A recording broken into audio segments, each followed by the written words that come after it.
semuanya. Perkenalkan, saya salah satu mahasiswa International Women University. Nama saya Selvia Nurpadila, NIM 20922292, kelas ABIS 10. Prodi Administrasi Bisnis, Fakultas Ilmu Sosial dan Bisnis. Di sini saya akan memenuhi salah satu tugas pendidikan Pancasila dengan dosen pengampu Ibu Sri Wahyuni SPD MSc. Salam Ibu. Di mana tugasnya itu tentang membuat portofolio mengenai sejarah terbentuknya Pancasila dan Negara Kesatuan Republik Indonesia dibarengi dengan kebangkitan nasional dan proklamasi.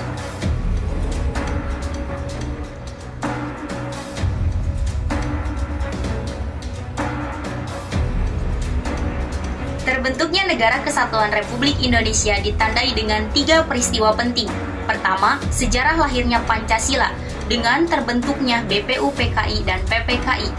Kedua, kebangkitan nasional, lahirnya Organisasi Budi Utomo dan Ikrar Sumpah Pemuda.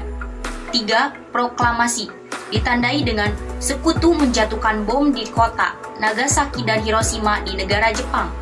Kedua, bertemunya para tokoh bangsa dengan Jenderal Terauchi di Dalat. 3.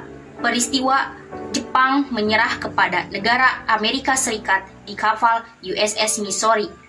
4. Peristiwa Rengas Dengklok dan terakhir peristiwa proklamasi.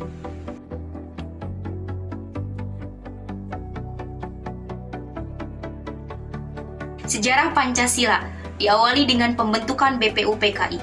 Kelahiran Pancasila ternyata ada kaitannya dengan Perang Kedua pada tahun 40-an, di mana dikenal dengan Perang Pasifik. Pada saat itu, yang terlibat adalah negara Jepang dengan Amerika Serikat. Karena merasa bahwa Amerika Serikat adalah lawan yang besar dan tangguh, Jepang mengumpulkan kekuatan dengan menjajah negara-negara Asia, salah satunya Indonesia. Kepada negara Indonesia, Jepang menjanjikan sebuah kemerdekaan pada tanggal 24 Agustus 1945 dengan dibentuknya Dekuritsu Janbi Kosakai atau dikenal dengan Badan Penyelidikan Usaha-Usaha Persiapan Kemerdekaan Indonesia, dinamakan BPUPKI. Dalam BPUPKI terdapat 2 kali sidang, di mana sidang pertama terjadi pada tanggal 29 Mei sampai 1 Juni 1945. Dipimpin oleh Dr. Rajiman Wedyo di Ningrat, dengan dihadiri 33 orang pembicara. Pembahasan pertamanya yaitu tentang dasar negara pada tanggal 29 Mei 1945. Terdapat 3 tokoh besar yang mengemukakan pendapatnya mengenai 5 asas negara Indonesia. Yang pertama yaitu Muhammad Yamin. Beliau menyampaikan argumennya tentang 5 dasar negara dan dibukukan dalam sebuah Undang-Undang Dasar Negara Republik Indonesia. Yang kedua adalah Dr. Supomo dan ketiga adalah Insinyur Soekarno, di mana 5 dasar Insinyur Soekarno dinamakan dengan Pancasila. Pada tanggal 1 Juni 1945, Insinyur Soekarno menyampaikan ide serta gagasannya mengenai dasar-dasar negara dengan dikenal sebagai Pancasila, di mana Panca artinya 5 dan Sila artinya dasar atau prinsip. Lahirnya Pancasila ternyata oleh mantan Ketua BPUPKI pertama, yaitu Dr. Rajiman Wedyo di Ningrat, dimasukkan ke dalam buku BPUPKI dalam bagian kata pengantar berisi pidato. Sehingga pada tanggal 22 Juni 1945, Pancasila dibuat dalam sebuah piagam Jakarta atau Jakarta Charter. 22 Juni 1945, Pancasila dibuat menjadi sebuah piagam Jakarta atau Jakarta Charter, di mana di dalamnya berisi 5 asas negara, dikenal dengan Pancasila. 1. Ketuhanan yang Maha Esa. 2. Kemanusiaan yang adil dan beradab. 3. Persatuan Indonesia. 4. Kerakyatan yang dipimpin oleh hikmat kebijaksanaan dalam permusyawaratan perwakilan. 5. Keadilan sosial bagi seluruh rakyat Indonesia.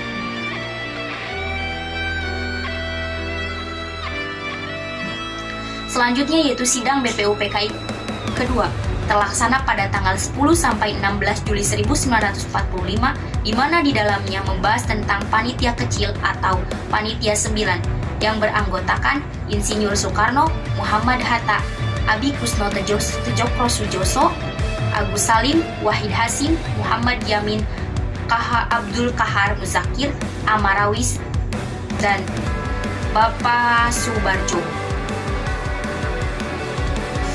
2. Sidang PPKI diresmikan pada tanggal 9 Agustus 1945 di kota Ho Chi Minh, Vietnam oleh Jenderal Terauchi,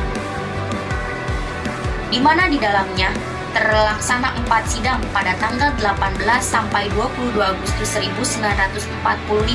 Sidang pertama pada tanggal 18 Agustus 1945 membahas tentang pengesahan undang-undang dan Pancasila, memilih presiden dan wakil presiden, serta menciptakan KNIP.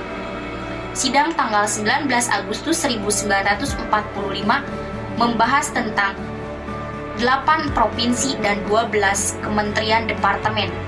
Sidang pada tanggal 20 Agustus 1945 membahas tentang Badan Keamanan Rakyat atau BKR, dan sidang terakhir pada tanggal 22 Agustus 1945 membahas tentang PNI. Setiap tanggal 1 Juni selalu diperingati oleh seluruh rakyat Indonesia sebagai hari lahirnya Pancasila. 2. Kebangkitan Nasional ditandai dengan 2 peristiwa. Yang pertama, lahirnya Organisasi Budi Utomo tanggal 20 Mei 1908 dan Ikrar Sumpah Pemuda tanggal 28 Oktober 1928. 1. Budi Utomo merupakan organisasi besar yang bergerak di bidang sosial, ekonomi, dan budaya dengan tujuan untuk meningkatkan semangat nasionalisme masyarakat Indonesia. Merupakan sebuah organisasi yang didirikan oleh Dr. Sutomo dan para mahasiswa Stopia pada tanggal 20 Mei 1908 di Jalan Abdurrahman Saleh nomor 26 Jakarta. Lahirnya Budi Utomo ternyata memicu semangat para pemuda dan tokoh-tokoh pejuang di Indonesia untuk mendirikan organisasi kebangsaan. Beberapa di antaranya yaitu Perhimpunan Indonesia tahun 1908 dan Indische Party tahun 1912. Faktor yang mempengaruhi berdirinya organisasi Budi Utomo. Yang pertama, faktor internal, faktor yang berasal dari dalam negara. 1. Penderitaan berkepanjangan atas penjajahan. 2. Kenangan kejayaan masa lalu. Faktor eksternal, faktor yang berasal dari luar negara. 1. Munculnya paham-paham baru di Eropa dan Amerika, seperti liberalisme, nasionalisme, dan sosialisme. 2. Berdirinya organisasi-organisasi kebangsaan di Asia seperti Turki Muda, Kongres India, dan Gadisme.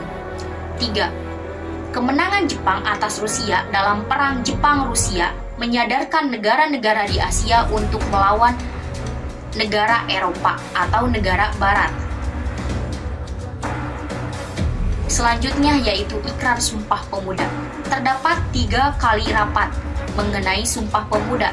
Rapat pertama membahas tentang persatuan antar para pemuda. Rapat kedua membahas tentang pendidikan itu penting bagi para pemuda-pemudi bangsa, karena para pemuda-pemudi bangsa yang akan menjalankan roda pemerintahan ke depannya. Dan yang ketiga yaitu rapat mengenai Sumpah Pemuda sehingga menghasilkan Ikrar Sumpah Pemuda yang berbunyi, "Kami putra dan putri Indonesia, bertumpah darah satu tanah Indonesia. Kami putra dan putri Indonesia, berbangsa yang satu bangsa Indonesia, dan kami putra dan putri Indonesia, menjunjung bahasa persatuan bahasa Indonesia." Hingga sampailah kepada Proklamasi Indonesia. Diawali pada tanggal 6 Agustus 1945, Sekutu menjatuhkan bom di kota Hiroshima, tepatnya negara Jepang, dengan dalih untuk menurunkan mental, moral, dan semangat para tentara Jepang di seluruh dunia.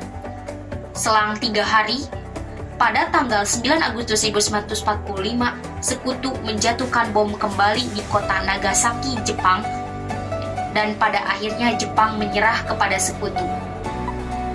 Momen ini dimanfaatkan oleh negara Indonesia untuk memproklamasikan kemerdekaan dan untuk mengibarkan bendera merah putih pada tanggal 17 Agustus 1945.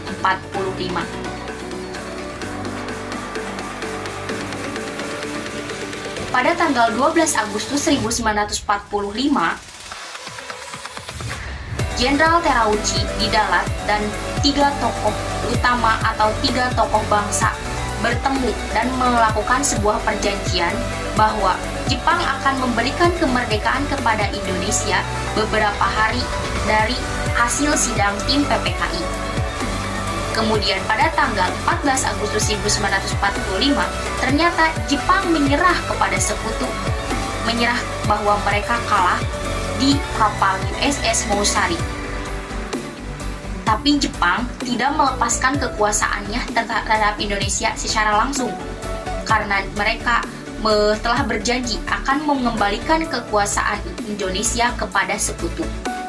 Sehingga pada tanggal 16 Agustus 1945 dini hari, para anggota PETA dan para pemuda Indonesia menculik Insinyur Soekarno, Ibu Fatmawati dan anaknya Guntur yang berusia 6 bulan, serta Muhammad Hatta ke Rengas Dengklok, sehingga dikenal dengan peristiwa Rengas Dengklok. Pada dini hari, para anggota muda dan tua menyusun mengenai naskah proklamasi yang diketik oleh Sayuti Melik dengan menggunakan alat ketik milik anggota Angkatan Darat. Selanjutnya pada tanggal 17 Agustus terjadilah proklamasi atau pembacaan teks naskah proklamasi dengan diiringi pengibaran bendera yang dijahit oleh Ibu Fatmawati dan sambutan dari Wali Kota Jakarta. Di mana proklamasi ini berbunyi, "Kami bangsa Indonesia menyatakan dengan ini kemerdekaan. Hal-hal mengenai pemindahan kekuasaan dan lain-lain diselenggarakan dengan cara seksama dan dengan tempo yang sesingkat-singkatnya. Jakarta, 17 Agustus 1945, atas nama bangsa Indonesia, Soekarno-Hatta." Setelah melewati beberapa peristiwa, setelah melewati perjalanan yang begitu panjang, akhirnya Indonesia menjadi merdeka. Pada tanggal 17 Agustus 1945, tepatnya hari Jumat, pukul 10 di kediaman Soekarno-Hatta, Jalan Pegangsaan Timur, nomor 56.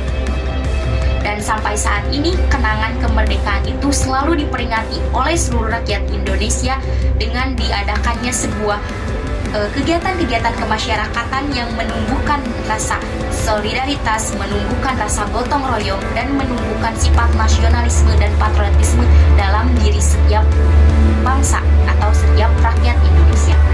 Dan setiap tanggal 17 Agustus juga selalu diadakan pengibaran bendera merah putih di Istana Merdeka. Untuk itu, kita patut bangga terhadap Indonesia, kawan-kawan. Sekian pemaparan mengenai sejarah terbentuknya Negara Kesatuan Republik Indonesia dengan beberapa peristiwa-peristiwa yang begitu mengguncangkan. Sekian dari saya. Terima kasih teman-teman telah menyimak video ini tanpa men-skip dan meloncat-loncat. Assalamualaikum warahmatullahi wabarakatuh. Salam merdeka.